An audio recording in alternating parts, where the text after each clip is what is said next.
Dear church, let's talk small group ministry.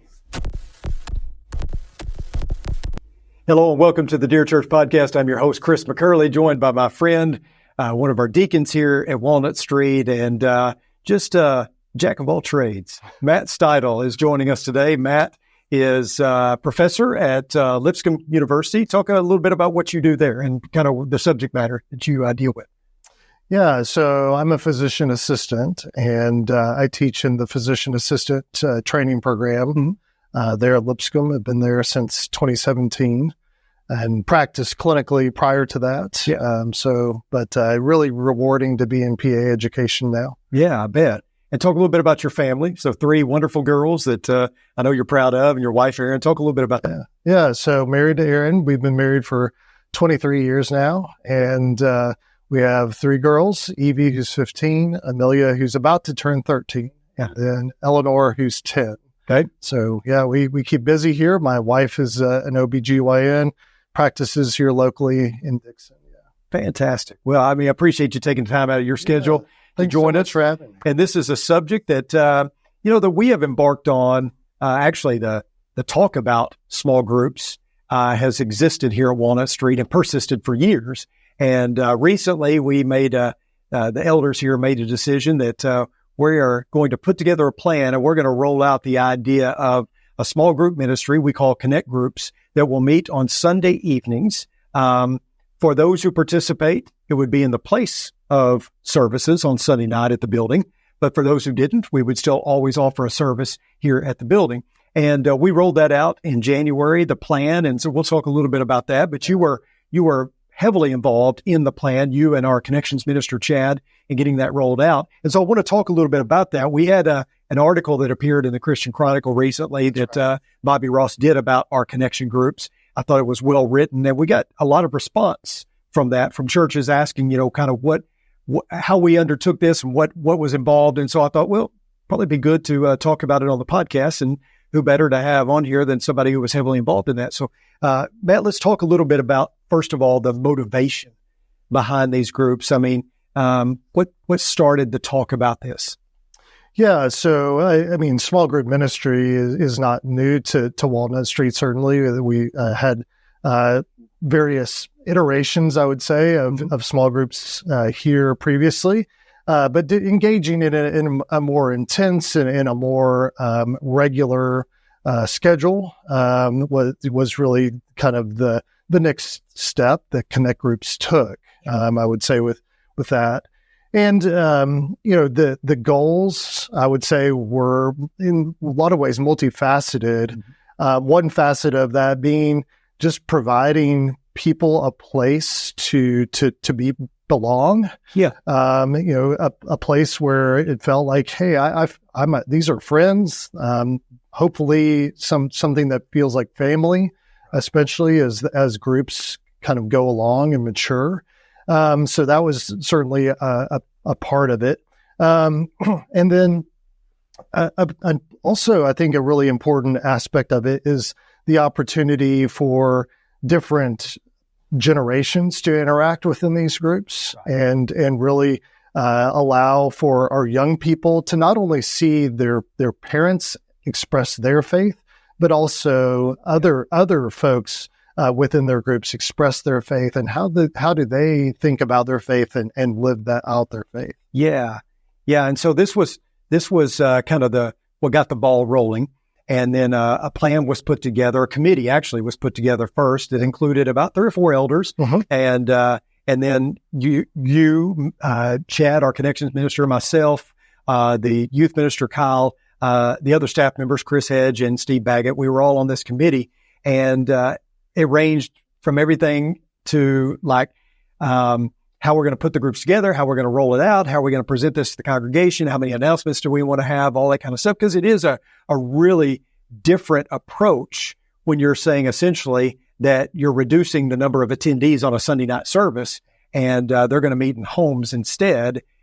Again, still can meet at the building if you don't want to participate, but that does change the dynamic. And, for those who really like the traditional way of doing things, it could upset the apple cart. And so we talked about all of that, but talk about the vision that was kind of maintained throughout that and what we kept going back to. here that whole time? Yeah, I think, again, just thinking about how people are so thirsty for connection these days. There's through social media, there's a perception of connection, but is so superficial. Having thousands of followers doesn't mean that you're actually truly deeply connected to any one of those folks. I think that we see that within church families, including our own, where people will come, people place membership, or maybe just visiting for a while. But if they don't form, a friendship or find a place where they feel they belong, they don't stick around. They come and then they go. Right. And really trying to close that back door to prevent that loss of that person, hopefully to another church family. But I fear many times it's to nothing, leaving, putting more distance between themselves and their practice of faith. Yeah, I think so. And I think, obviously there's a traditional hurdle here, meeting on Sunday morning and Sunday night. And, we can look at that and say, well, the Sunday night meeting is a tradition, right? It's a good tradition, but it is a tradition, and traditions can be changed. And, that's one of the discussions that we had ad nauseum was, is this the best way to do things? Are we getting the most bang for our buck here? And one of the things that we talked about is, we have such a good crowd on Sunday mornings. And like most churches, we get, 50% back on Sunday night, sometimes a little higher than that. And many people felt good about that because, based on what others, see in their attendance on Sunday nights, we felt like, that was a pretty good number. But at the same time, is that how you measure success? Is 50% a good measuring stick for success? I mean, or should we look at this like maybe there's a better way? Maybe there's a way that we can do this and rework it on Sunday night to where we can have better participation, better attendance. And so far, we've seen that. It's a small sample size. We just started in January. Yeah. But so far, we've not only seen that the attendance overall, when you count connect groups and the Sunday night attendees at the building, has increased, but also there's a direct connection with our Sunday morning attendance increasing as well. So that's been good. Talk a little bit about, the quantifiables and, the numbers and all that, and maybe what it entailed in order for us to get there and selling it to the congregation and helping them to grasp that, look, we can do some things differently here and perhaps get a better result. Yeah. We were, discussing this at Chad, as you mentioned, Chad Garrett's been really an important part of this, discussion. And I was, asking him for some of those numbers recently here as we were kind of preparing for this. And so the average Sunday evening attendance for 2023 for our church family was 326. And then since the beginning of the year, looking at those Sundays where we do meet and connect groups, which are the first 3 Sundays of every month, we're averaging in connect group attendance 324. So essentially what we were seeing on Sunday evenings. And then at the building, we're having about an average of around 185. So that's a really significant, it's over 50% increase in folks that are participating in something beyond the Sunday morning service. Yeah. So I'm very encouraged by that. As you mentioned, the metrics metrics are important, but so much more beyond that are some of the things that we're seeing happen with people engaging that haven't been. A fairly significant number of those folks in connect groups, on the average of around 10% or so on a given Sunday, are visitors. Yep. And that's really encouraging too, that this is a way for visitors to come and experience a real sort of opportunity to connect with a few people and really get to know them on a deeper level. Yeah. Yeah, let's talk a little bit about the logistics. And, I know people have been asking us, about how we put it together and how we approached it, because there's so many iterations of small groups and, so many different ways to do this. And some of them aren't really small at all, and that's one thing that we really wanted to get down to, is we wanted it to be, a true small group, so that we could be able to interact and get closer to one another. So talk about some of those logistics that we, set forth as guidelines to make sure that this stayed a true small group ministry. Yeah. So for one, I think a number of church families, when they think about starting to do small groups, one approach that is frequently undertaken is sort of geography-based groups. And so somebody sits down with a map and they push pin all of the members, and then they just come out of that and say, you guys are in a group and you guys are in a group, or there's other things that go into it, but groups get assigned and you're informed what group you're part of. And I think that many people don't have always the best sort of reaction to being told where to go. Mm-hmm. And so that's really an important part of how we organized groups, was allowing people to select what group that they would be in. And so it began with identifying men who would co-lead together. Co-leadership, I think, is also very important. That way it's less about personality, hopefully, and more about, two men kind of sharing the burden together and their families by extension. But really even beyond that, sharing the duties of hosting and whatnot as equally as possible. So we had a sign up Sunday where everyone within the congregation that wanted to participate signed up into a particular group, and put their name on a piece of paper. And we limited the number of spots on that piece of paper very intentionally to allow for there to be 10 adults. So within each group. Right. And that helps start the groups out at a level where you can have some growth over the time frame that those groups are going to be meeting. Right. And allowing them to start small enough to where it's easy to form bonds within them. Start small enough to where most of the people that are within the group feel comfortable hosting that group size at their own home. Yep. Also a really important aspect of it too.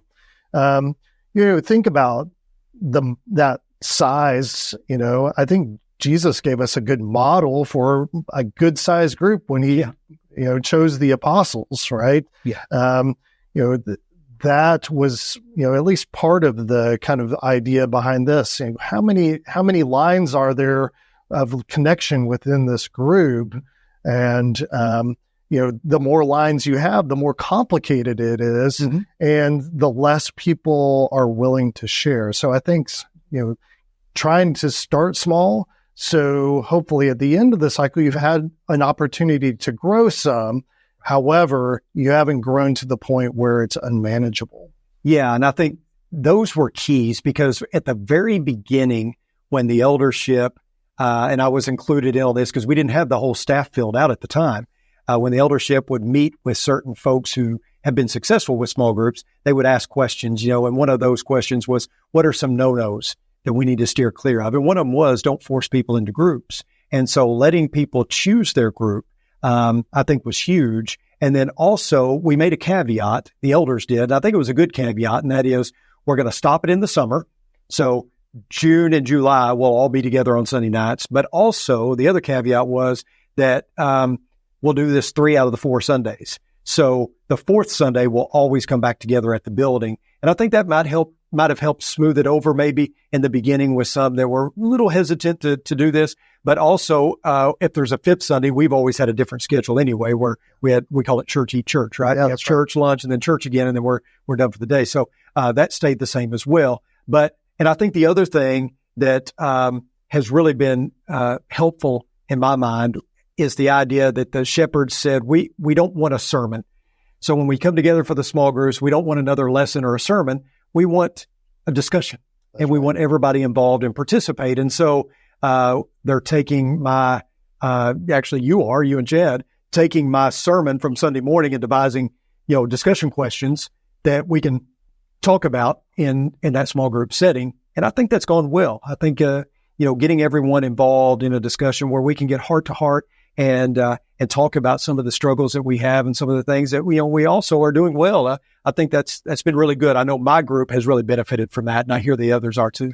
Yeah, I think, the discussion guide is really kind of divided up into 3 sections that are intended to build on each other. We begin with an icebreaker question that really you want everybody to participate in. Yes. I think it's an important thing to prime the pump of people participating and talking. And so having a question where it's superficial level question, it's not like sharing your deepest, darkest, thing that you'd rather not kind of put out there. Right.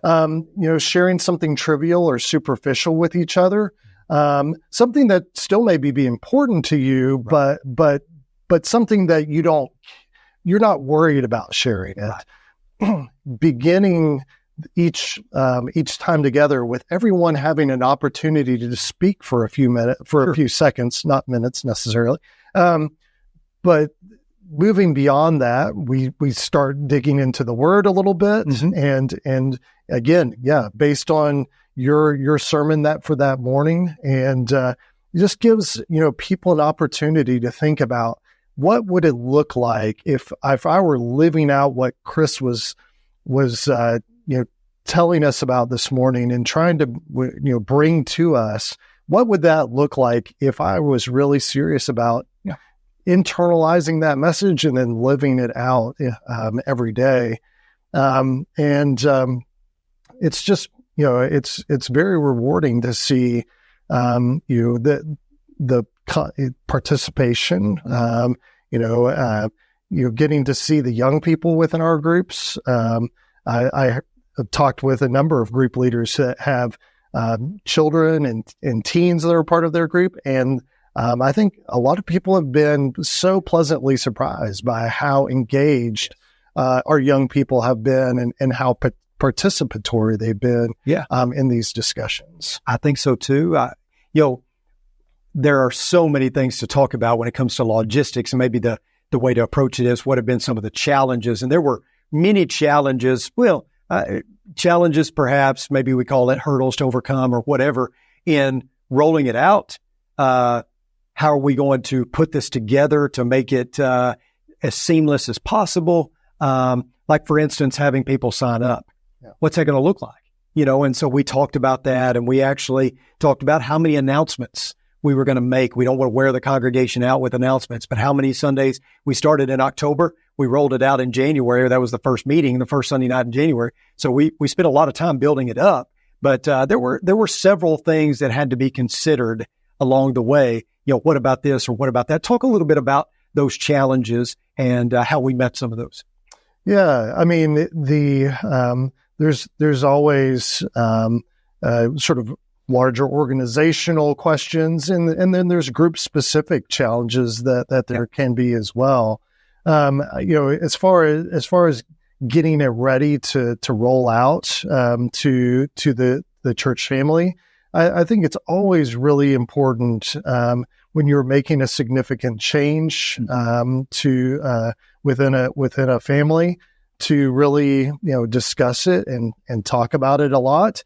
I'm so appreciative of how much our shepherds have supported connect groups. Yeah. And many of our co-leaders are shepherds, and I really appreciate that buy-in. I think that is vital for any ministry to succeed, is for the shepherds to be all the way bought into it and participating in that ministry. And so I'm just very thankful for their support in those ways. I think some folks struggle with this isn't the way we've done it? Is this biblical? Some of those sorts of things can sometimes come up. I do think that Acts and many of Paul's letters provide us ample evidence for churches meeting in smaller settings. When it talks about the Jerusalem church meeting house to house, I don't think they're having 3,000 men plus women and children over to an individual person's house. Sure. So most likely those were small groups. Yeah. It just would make sense. And so were some of those challenges certainly as well. So just, working through all of those things. And then, training is a really, really important piece of it for your co-leaders, making sure that everybody's on the same page as much as possible. And leading with consistency from one group to another. You do really want to try to avoid a grass is greener type of problem with groups, where somebody in one group is looking over into the next group over and going, is that better than what I'm getting? Is that a better experience? Maybe I should go and sample that over there. So trying to provide as much consistency as we possibly can by providing training opportunities to really kind of get people like, this is the way we're doing connect groups. And please try to stick to the script as much as you can, while still retaining a reasonable amount of flexibility, right? Sure. If someone comes into a meeting and they share something that is really weighing heavily on them, maybe you don't go through the questions that night. Maybe you spend time in prayer about whatever is going on in that person's life. Absolutely. So there is room for flexibility there, but at the same time, you do want to provide some consistency to where folks throughout the entire body, the larger corporate body, aren't going, I need to go group shopping or something like that. Yes. And very, very similar to what you just said is, trying to help folks that may be hesitant and may be wondering, is this bothering me because it's wrong, or does this bother me because it's different? Helping them to understand that, number one, it's not wrong, right? But also there's a sense where the group that meets at the building kind of becomes their group. And maybe it's larger, obviously. It's not 180 right now, but that's right. They've already had some times where they've gotten together afterwards and, kind of had their own fellowship. And so it becomes that too. But also, one of the ways that we have, I guess another caveat is we have said after a year, we'll redo the groups. And we're giving you the opportunity to sign up. We're not forcing you into group. So if you want to be in a different group, you can do that. If you want to be in the same group, some groups may not change at all.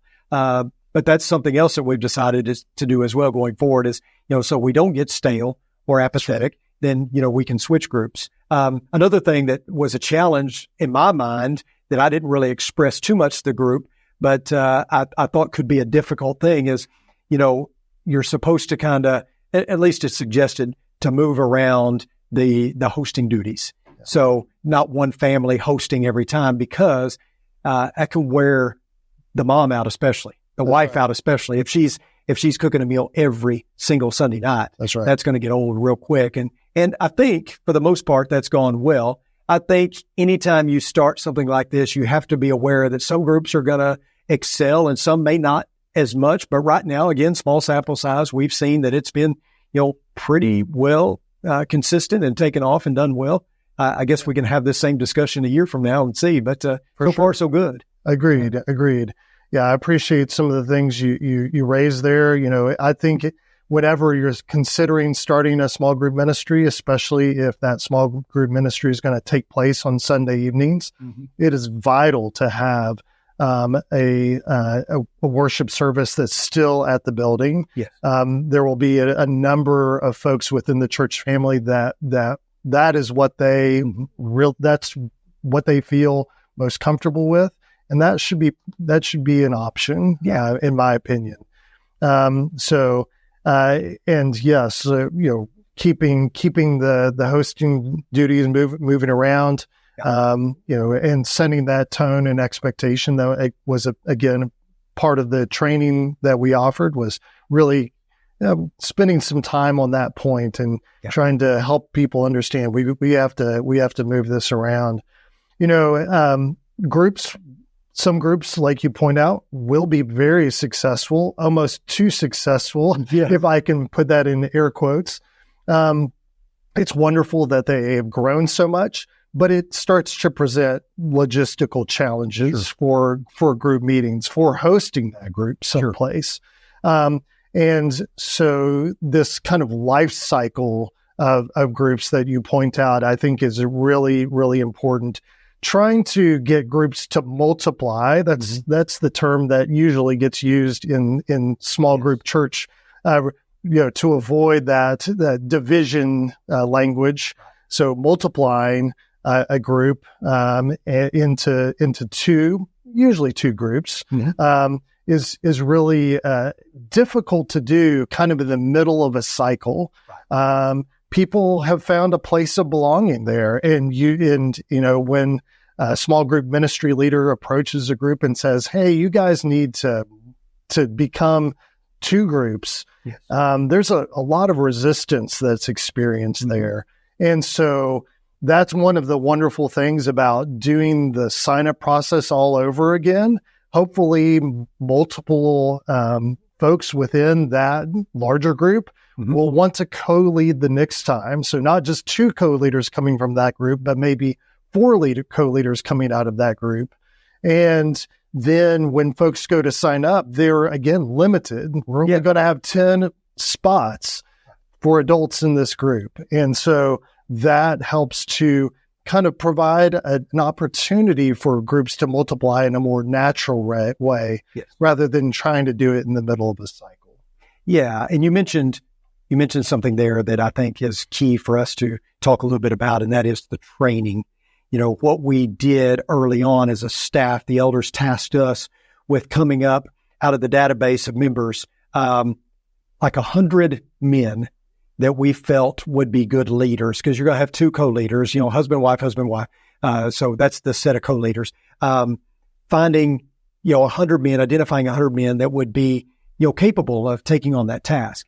And then from there, letting the shepherds kind of narrow it down to see who would be interested and who wouldn't be. And, we kind of, I guess took a stab at that, we're going to have about 25 groups. It ended up being close to that. Yeah. And then, so you need 50, men, obviously. So they started asking, and you end up with that number that you need to co-lead. And then you and Chad did a training. Talk about the training and what that entailed. Yeah. So we really just tried to help set expectations for how groups should go, and what does a meeting look like? We spent a lot of time talking about that. How do you do a meeting? And it's intended to be simple. We don't want this to be a burden of lots of preparation. Again, to that end, we already touched on it a little bit. Providing a study guide that a co-leader can use essentially with little to no preparation ahead of time. Just taking a brief look at it and selecting a few questions that they feel apply best to their group, potentially rewording some of those questions certainly is part of that as well. And, so we even did in that training, excuse me, a sort of mock meeting, and really talked about how you want to create space for people to talk. Yeah. And so, ask the question and be comfortable with silence for a little while. Let people process and think about their response to that question.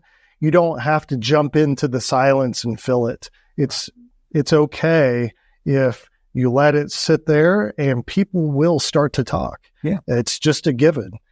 whether they want to or whether they're just trying to fill that gap. But that was certainly part of the training. And then just talking about sort of the logistics of meeting. Most groups are sharing a meal together. That can become burdensome if it's the same folks hosting that meal week on week. But again, really stressing to the co-leaders in that organizational meeting, hey, this is a responsibility that we want to share as broadly within the group as possible, to prevent any one family from burning out on being able to participate and host. So those are all definitely big aspects of trying to train folks up. And the intention with training certainly it's an ongoing thing, really something you want to do at the beginning of each new cycle. And each cycle will last about a year, essentially. So every time a new cycle is starting up, coming back together and reminding each other of what is our purpose, what is our goal, why are we doing this, and then how do we do all of these things? What are the logistical, and very important details and steps that we have to undertake in order to do this in similar ways from one group to the next. We have called ours Connect Groups. I think there's many names that have been given to small group ministries over the years. Ours is Connect Groups, and our idea was kind of this C3, connecting to Christ and to community, to the church, connecting to one another, connecting to those around us in our community that we can invite people in. Of course, number one, connecting to Christ. And that has been kind of the theme that we have worked off of this entire time. And it's all about connection, because we felt like that coming out of COVID, and probably a lot of churches could say the same thing, that there was a lack of connection, that we had lost something there. I could feel it when I first got here. And so we started talking more and more, ramping up the conversations about this and how can we connect better. And I think we have found a really good way. Now, in 5 years from now, we may have to rework it and do something different. But for now, it seems like a really good way to do things. And I appreciate your work behind the scenes on this and everything that you've done. And you and Chad have really been dynamos in all this. Well, we're just, again, very thankful for the opportunity to see what small groups could look like here at Walnut Street. And I do want to take a moment and just say a big thank you to Howard Stein, who was the leader of small group ministry at Legacy Church of Christ, where Aaron and I kind of started out our life together, at new married life. We started there at Legacy, and Howard led the small group ministry there. And so, many of the really ideas and nuts and bolts of this came from how small group ministry was done there at Legacy, and really, a lot of the lessons learned were kind of wrung out through how small groups were done there. So I think we took a lot of those lessons. So I again want to thank Howard and thank Legacy for blessing us with the pearls and with the lessons that they learned over the years of doing small group ministry there. Yeah. Thank you, Matt. And thank you all for tuning in. I appreciate everyone for, being a part of this discussion. If you have a specific question for Matt, you can email me at chris.mccurley@rippleoflight.com. Question about this episode, whatever, please send it our way. If we need to forward it along to Matt, I'm sure that he'd be willing to answer that question for you. We just thank you so much for tuning in. Spread the word about the podcast. We're on Spotify, Apple Podcast, Facebook, and YouTube. And thank you for tuning in. Until next time, may the Lord bless you and keep you. Sincerely, Chris.